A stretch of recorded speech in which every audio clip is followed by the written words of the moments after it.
అది అది ఏ పరిస్థితుల్లో ఒకసారి కూర్చోవాలండి. మరి దాని మీద మరి ఏ పరిస్థితుల్లో చేశారో అది ఒకసారి ఏమవుద్దంటే కొన్ని వ్యక్తిగత పనులు కూడా వాడచ్చు. మేబీ వర్క్ కాంపోనెంటు ఉపాధి హామీ పథకాన్ని తీసుకొని వాళ్ళు ప్రైవేట్ వ్యక్తులు అది పెట్టుకున్నారు లేదు ఒకసారి విచారించడం దాని మీద స్పందించడం అది చూస్తాం. Will consider that part.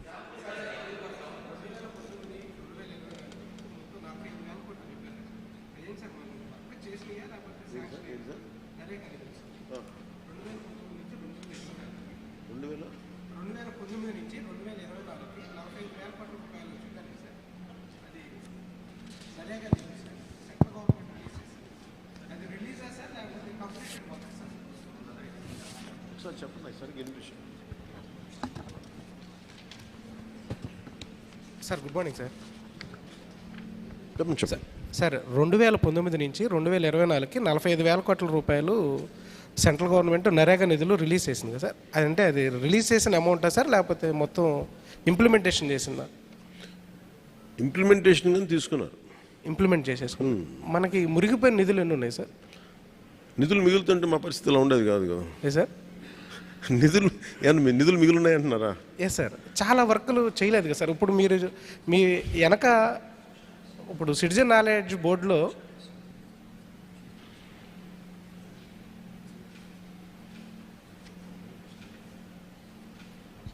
Sir చెప్పండి సార్ 2019 నుంచి 2024 దాకా మొత్తం 45,000 కోట్ల రూపాయలు నిధులు మంజూరు అయినాయా సార్ లేకపోతే మనం యూటిలైజేషన్ చేసామా? యూటిలైజ్ చేశారు. అసలు మంజూరైన నిధులు ఎన్ని సార్? మంజూరైన యూటిలైజ్ చేశారు అంటే ఏం లేదు సార్, ఇప్పుడు మనకి ఇయర్లీ ప్లానింగ్ ఉంటుంది కదా సార్. ఇప్పుడు 60,000 కోట్లు 70,000 కోట్లు అని చెప్పేసి మనకు నరేగా నిధులు మన స్టేట్కి ఉంటుంది కదా సార్. ఇప్పుడు దీంట్లో ఏంటంటే మనకు 45,000 కోట్ల వరకు మనకు పనులు జరిగినాయి సార్. అంతే కదా సార్ మీరు చెప్పారు? అంటే మనకి రిలీజ్ చేసిన వాటిలో కూడా ఇంకా మన సెంట్రల్ మినిస్టర్ బెమ్మసాని గారు చెప్పినప్పుడు ఏంటంటే మనకి ఇంకా 3,000 కోట్ల రూపాయల దాకా నిధులు వీళ్ళు యూటిలైజేషన్ చేయలేదు, దీనివల్ల మనం చాలా పనులు కూడా చేసుకోలేకపోయామని చెప్పేసి చెప్పారు. అలా అయితే మీకు కొన్ని వేల కోట్లు ఉన్నాయి సార్ ఎంటైర్ స్టేట్లో. అలా అయితే మీరు పంచాయతీకి చాలా వేల కోట్లు ఉన్నాయి. వీళ్ళు మ్యాచింగ్ గ్రాంట్ ఇవ్వకపోవడం వల్ల అదొక సపరేట్ టాపిక్. అది మీకు నిధులు ఎట్లా వాడలేదు అనేది నేను ఆ ఇన్ఫర్మేషన్తో రాలేదు, కానీ still we're doing a white paper. అదేంటంటే మేము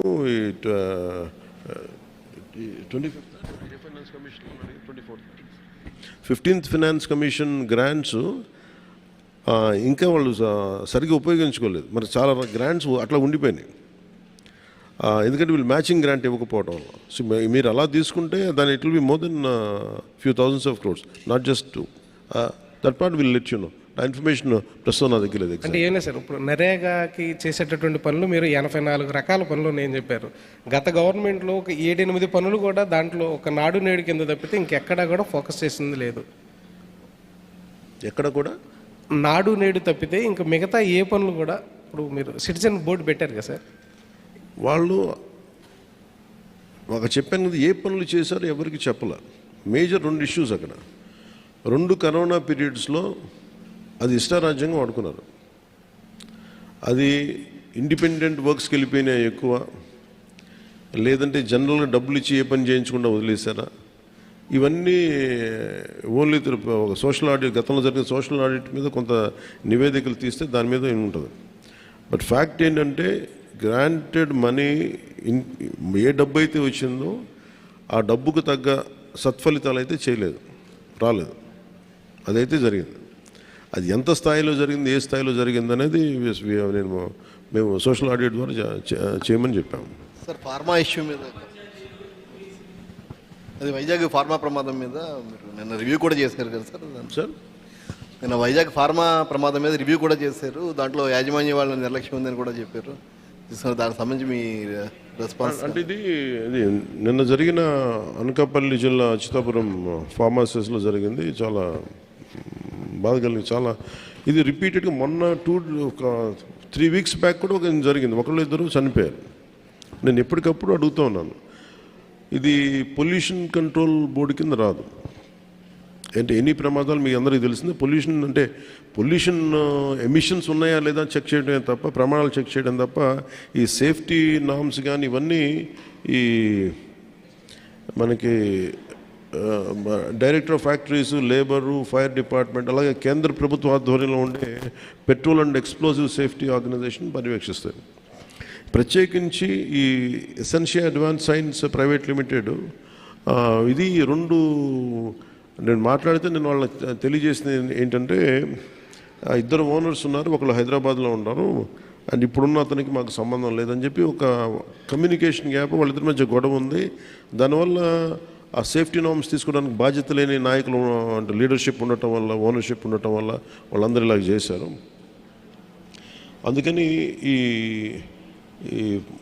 ఒక ఫ్లోర్ నుంచి ఇంకో ఫ్లోర్కి వెళ్ళే దాంట్లో అయితే ఇంకా నాకు తెలిసి వాళ్ళు అంటాం సెకండ్ ఫ్లోర్ నుంచి గ్రౌండ్ ఫ్లోర్కి వచ్చే సాల్వెంట్ ఫస్ట్ ఫ్లోర్లో కొంచెం లీక్ అయ్యి ఆ కరెంటు బోర్డ్స్ ఉంటే వాటికి అయ్యి వేపర్లాగా ఏర్పడి పేలిపోయింది. దాదాపు ప్రమాదంలోనే ఒక 7-8 మంది చనిపోయారు. చాలా దారుణంగా ఉంది, గుర్తుపట్టలేని పరిస్థితులు అని చెప్పాను. నేను ప్రాబ్లం ఏమవుతుందంటే, నేను సేఫ్టీ ఆడిట్ చేయమని వచ్చిన రోజు నుంచి నేను అందరిని అడుగుతా ఉన్నాను. ఒక ఇష్యూ ఏముందంటే, సేఫ్టీ ఆడిట్ అంటే ఈ యజమానులు భయపడిపోయే స్థాయికి వెళ్ళిపోయారు. వాళ్ళని కొంత ఎడ్యుకేట్ చేయాల్సిన అవసరం ఉంది.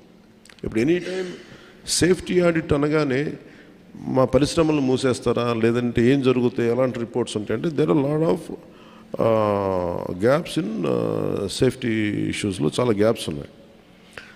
సో అందుకని నేనేం చెప్పానంటే, ఇండిపెండెంట్గా పిలవండి. నేను ఆల్రెడీ ఒక రౌండ్ ఆఫ్ మీటింగ్స్ నేను పారిశ్రామికవేత్తలతో చేశాను, ఎస్పెషల్లీ వైజాగ్ ఏరియాలో.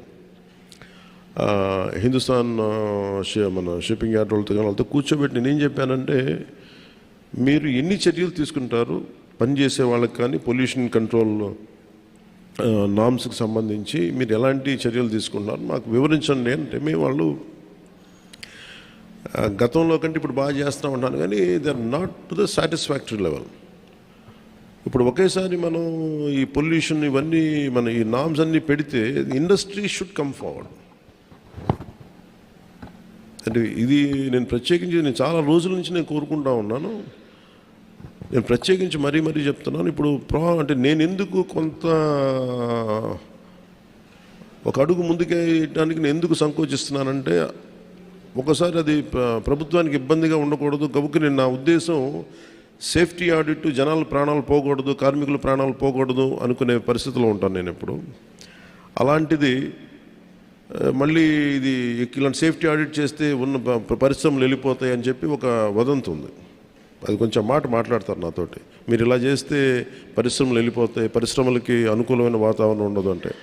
నా ఉద్దేశం ఏంటంటే, అది కనీస భద్రత అనేది పరిశ్రమలు ఇవ్వాల్సింది కదా. నేను పరిశ్రమల్లో ఇంక్లూడింగ్ ఆక్వా వాళ్ళకు కూడా చెప్పాను. సో గ్రేట్, చాలా సంపాదన ఉంది, రాష్ట్రానికి ఆదాయం ఉంది, మనకి పరిశ్రమల వల్ల చాలా సంపాదన ఉంది. కానీ ప్రయారిటీ ఎవరైతే పని చేస్తారో వాళ్ళకి ప్రాణరక్షణ కూడా చాలా అవసరం కదా. ఆ నామ్స్ ఏంటి ఒకసారి మాట్లాడదామని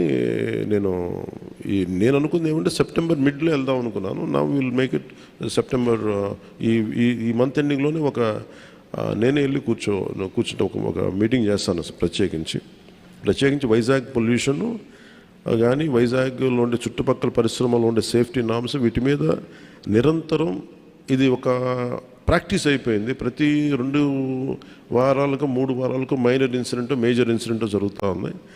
వీటికి ఇంకా అది మినిమైజ్ చేయాలి, అసలు కంప్లీట్గా ఎలిమినేట్ చేసే పరిస్థితికి రావాలంటే ఏం చేయాలని ఒక కలెక్టివ్ అక్కడ ఉన్న పారిశ్రామికవేత్తల ద్వారా, ముఖ్యంగా కెమికల్ ఇండస్ట్రీస్ లేదంటే ఫార్మాస్యూటికల్స్ వాళ్ళతోటి కూర్చోవాలి.